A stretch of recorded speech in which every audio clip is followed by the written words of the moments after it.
This is our plan. January 17th, we're doing our live stream watch party as we have been. There's room here at Ransom West. I think we're probably at half capacity. We have childcare available. I know we're all kind of dusting off our social boots. But so you know, you're invited to that. We have pre-worship at 2:45.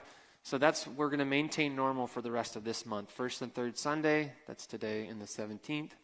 Watch party capped. And our plan, pending COVID cases have been going down. I'll explain that. But our plan is, as long as the cases are below that 25 per 100,000, we will plan on going in person first and third Sunday in February.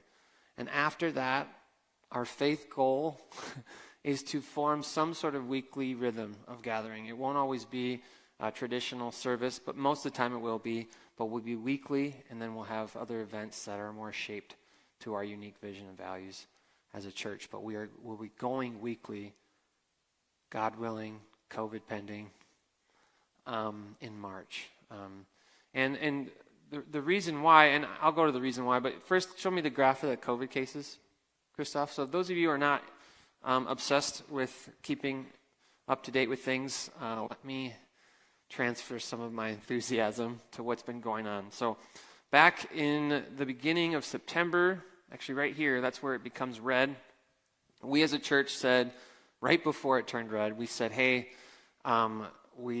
cases were starting to climb. We ourselves had a case. I'll say I had a case, and I was at a camp out with a bunch of people, and we just felt a little ill-prepared, and like we could have communicated better. So we made a plan to say, hey, here's gonna be what we're gonna do, depending on where cases are at. So if it's in red, we're doing live stream only.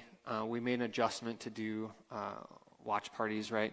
But we've been basically in the red since. The orange, which is this little area, which is high risk, not critical, but high risk, that is when we are going to be in person with masks and social distancing required. I think masks required for kids up to a certain age. We'll get that info out.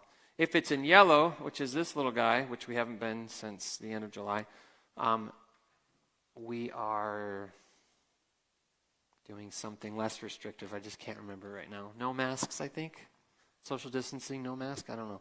And we might update that, because facts change on that all the time.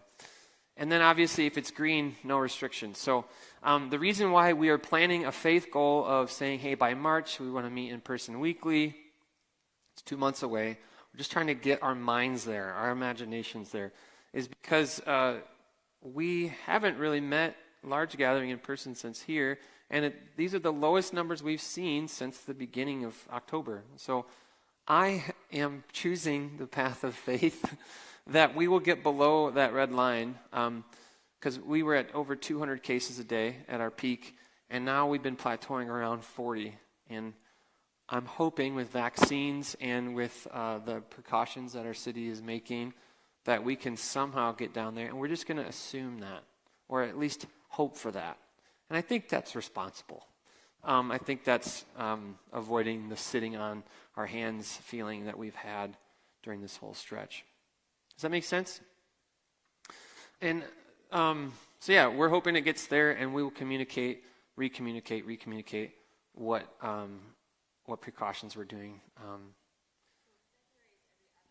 Just like we've been doing. February is just like we've been doing, but we're doing in-person February. Our goal is that we get the feel for what that is like in this space. We have not met as a large church in this space yet.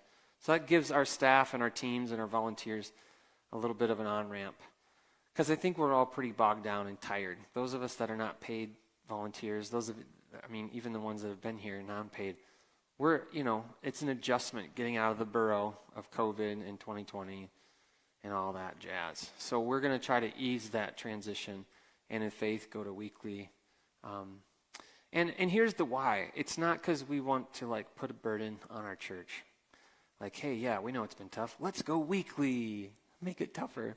The why is that we have a lot to give to our community.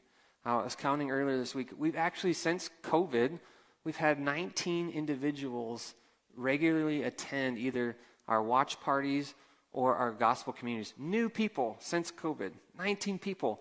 And in addition to those people, we have a ton of people that benefit from the diversification of our gospel communities meeting. And as well as when we met back as a leadership team in September, before we knew about this whole guy, we said, hey, at this stage of our church plant, we believe we provide unique value to our city as an expression of the body of Christ. And we know that to build towards sustainability of this unique vision and mission we have, weekly gatherings help do that. It helps bring that sustainability, helps bring that regular rhythm, that sense of tradition and regularity of meeting. So it doesn't mean we're going to make those really complicated. Our theme for those meetings is simple and safe. Simple, safe, simple, safe. We're always going to filter everything we're doing and asking of people, is it simple and is it safe? And so if you're out there, like half of our church was, months ago, uncomfortable wanting to gather with large amounts of people indoors, just know we want your feedback. We're going to be taking gauges of where it's at and say, is this simple enough for our volunteers? Is it safe enough for our volunteers? If not, we'll reassess. So we're not just making these decisions unilaterally. We're wanting to have these discussions, and stay tuned. The greater why, and I'm going to preach on this, is, like I said, we want to provide a space for the spiritually homeless, spiritually familyless in our city. We're engaging with those people in our outlet groups. We've provided a space for that. That Sunday will just be another example of that. So that's our why, is we want to see people encounter Jesus. That's the reason why we exist as a church. That's why we're not at other church expressions separately. We came together because we feel like we have a unique way that we can host people to encounter Jesus. And so we know that the best way to do that is to continue the awesome stuff we've been doing in our gospel communities, but then synchronize and synergize some of that work with Sunday gatherings.